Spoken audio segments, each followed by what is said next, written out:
want. Everything that you see in yourself that you do not like and amplify, you say, stay here, this flaw that I have picked out in my personality. I want you to stay for a really long time, and that's why I'm talking about you again today. When somebody in your life that has a personality trait that annoys you, and you give your attention to it, even if you don't talk about it, you keep it active in your vibration, and that person usually is going to give that to you every time you're with them because it's active in your vibration, and law of attraction is going to say, oh, a match, oh, a match, oh, a match, oh, a match, oh, a match. So if there's something in someone, in some vibration, in some experience that you don't want, and you turn your attention from it and activate something else, and that personality trait walks into the room in this person, and it's not active in your vibration anymore because you have been focused upon other things, now it doesn't match, it doesn't match, it doesn't match, it doesn't match. And you're going to think, I'm having a very nice time. But then if you think, that person who used to have that problem doesn't seem to have that problem anymore, law of attraction says, you have a match, you have a match, you have a match, you have a match, you have a match. In other words, law of attraction is very clever, very consistent in letting you know what's active in your vibration. And isn't that nice to know? Isn't it nice to know that just by directing thought, you can learn to activate a vibration of such abundance that abundance will just find you no matter where you are and no matter what you are doing? Isn't it nice to know that when you get nice people activated in your vibration, that nice people will find you no matter what you're doing, no matter where you are? And isn't it interesting that when you get focused on room service not being good in a particular hotel, and you spend more than 68 seconds talking about it, those bad room service people will follow you all the way across the country to hotel after hotel after hotel after hotel. Because the participants in the universe cannot buck your current. You cannot receive something that's different from the vibration that's going on within you. So you say, how do I know what vibration is going on within me? And we say, look at your life. That's it. And you say, well, my life's pretty good. And we say, we know it is. And you say, except for this thing. And we say, clean it up. And you say, well, let me talk about it. I'd like to tell you about this thing that's going on in my life. And we say, better if you don't talk about it. You say, well, I feel compelled to tell you about this. It's a story that I've learned to tell so well. And the most important thing about it is I'm utterly right. And this other person's utterly wrong. So if you would just indulge me a little bit, and we say, it's up to you. It's your life you're messing up by telling this story. And then we say, wouldn't you like to tell a different story? And you say, I don't actually know any other stories. And we say, that's our point exactly.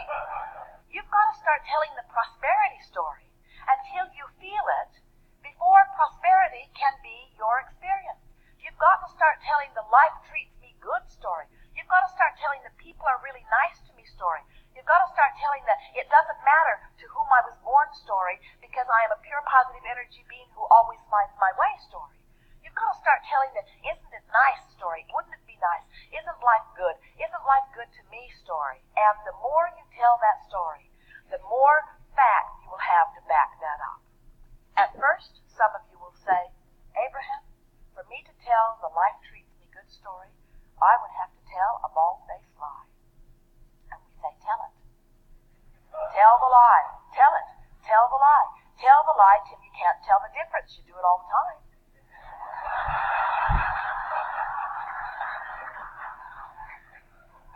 Haven't you ever gotten together with your sister or your brother years later and you tell your version of what happened and they tell their version of what happened? They're very different versions.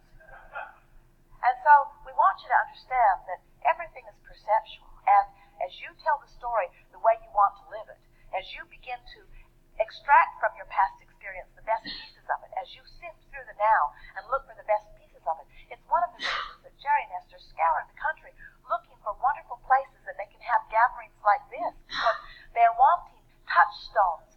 The other day, Jerry and Esther spent a day with Tracy, daughter, and son David, and their children, Kate and Luke. And they went to a hotel in San Antonio, even though that's where they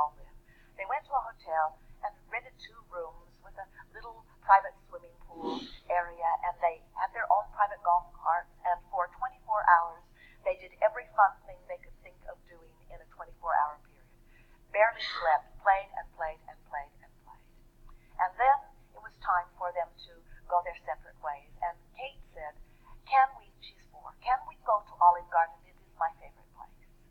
Well, how can you not go to someone's favorite place? So they went to Kate's favorite place. She likes it because there are big tables and lots of crayons and fun things to do. And Jerry plays games with her from the minute they get there until the minute they leave. And so Kate and all had a wonderful coloring session at Olive Garden. And then as they were leaving, Kate looks into the street and she sees a very pretty stone. It was odd for there to be such a beautiful stone on a paved road.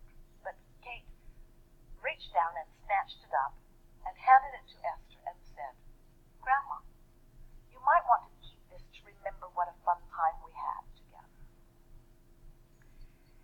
Jerry and Esther have recounted that moment 1,000 times at least since it happened. This is a little girl who is remembering from her broader non-physical perspective to look for the touchstones of life. And we want you to realize that creating the most incredible life that anyone could ever live is about nothing more complicated than that. It's about looking from wherever you are for the best thing that you can find and putting it in your vibrational pocket, so to speak. It's about being willing to ignore what is, stop the criticizing, never mind the things you don't want, while you scour your moment-to-moment environment for things worthy of giving to Grandma to put in her pocket. And as you orient yourself in that way, it won't be a week before you'll start announcing to yourself things have improved, and it won't be a month before you're starting to acknowledge things I wanted for a long time have made their presence known to me. And by this time next year, you will be saying out loud to anyone who will hear, I know the secret of life. The secret of life is remembering my worthiness and gravitating to that knowledge of well-being. And they will say, what? That is so deep. And you'll say, oh, but it's so simple to apply. It's just reach for the best feeling thought I can find wherever I'm standing and developing a propensity for that. And they'll say, yes, but did you see what's going on CNN? And you'll say, I watched that for a while in my attitude of looking for touchstones. And I found so few, it wasn't worth the mining experience. Television as a whole is worth mining, but there are some aspects of it that are so oriented in opposition to who I really am that I've stopped looking there. But there are so many places that I'm looking. And we want you to understand that we don't want you to stick your head in a hole. We don't want you to put yourself in a cave. We don't want you to try to segment yourself from the things that you consider to be bad in this world. We just want you to activate within yourself a vibration that will keep you from attracting so many of them. And the better it gets, the better it gets, the better it gets, the better it gets, the better it gets. And if you are someone, or if you know someone who's had a hard life, then we say this will be easier for you than for anyone you know, because in that hard life you have created a vibrational escrow that is moving so fast, and your feelings of relief will be more obvious than anyone you know. When you turn in the stream from a place of strong resistance, you feel the relief in a powerful way. It's actually easier to recover from something deadly than it is to get over something minor, because the deadly thing has put so much power in vibrational escrow, and your willingness to feel good is the only requirement. So when we say it's as easy to create a castle as a button, we mean it with everything that we are. There is nothing that you cannot be or do or have. There is nothing that you need ever to be deprived of again. This universe is resilient and filled with the abundance to serve you. Everything is queued up for your success. But you are where you are.